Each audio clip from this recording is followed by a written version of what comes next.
그럼 대체 어떻게 해야 이 영양 이 불균형을 막고 건강하게 다이어트를 할 수 있을까요, 선생님? 예, 우리 몸은 생존을 위해서요, 이미 자신의 무게로 인식된 이전의 몸무게를 기억하고 돌아가려는 성질이 있습니다. 예. 그래서 사실 의지력만으로 체중 감량이 쉽지는 않아요.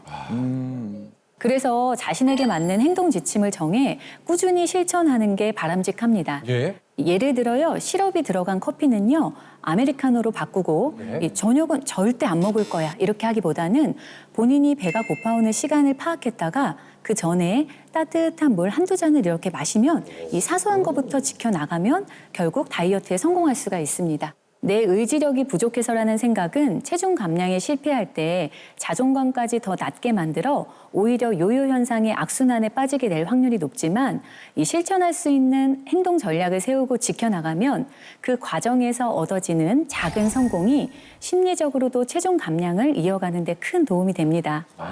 심리죠.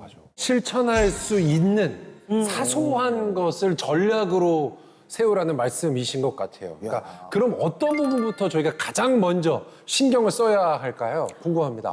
규칙적인 유산소 운동, 근력 운동, 그리고 더불어서요, 이 넘치는 식욕을 다스릴 필요가 있습니다. 이 식욕 조절을 위해서는요, 예. 장내 세균종 관리에 신경을 쓰는 것이 필요한데요. 이 장내 유해균과 비만이 연관성이 있다는 관련 연구는 예전부터 이루어져 왔습니다. 우리 장 속에는 우리가 잘 알고 있는 유익균, 그리고 유해균이라 불리는 수많은 미생물이 존재하고 이 전체를 통틀어서 장내 세균총이라고 합니다. 이 장이 건강하지 못하면요, 유익균보다 유해균이 우세해지게 되고 장내 세균총의 불균형이 일어나게 됩니다. 장내 유해균은요, 공복감을 느끼게 하는 식욕 호르몬을 활성화시켜서 내장 지방을 찌우고 혈당을 빨리 올리는 단 음식을 찾게 합니다. 이 장내 세균이 만들어낸 독소가 혈액내로 들어가서 뇌의 시상하부라는 곳에 자극을 하면요, 식욕 억제 호르몬의 기능을 저하시킨다는 보고들도 많습니다.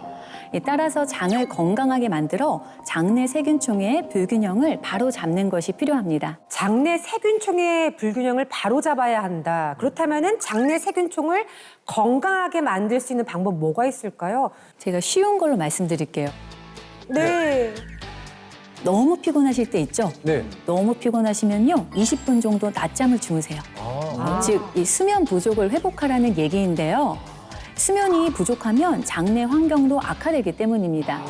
실제로 한 연구에서 건강한 사람을 대상으로 약 8시간 정상적인 수면과 2일 연속 수면 시간을 하루 4시간으로 제한을 했을 때 장내 세균총 구성이 비만한 사람들에게 보이는 패턴으로 관찰됐습니다. 즉, 비만 세균은 증가하고요, 유익균은 감소한 거죠.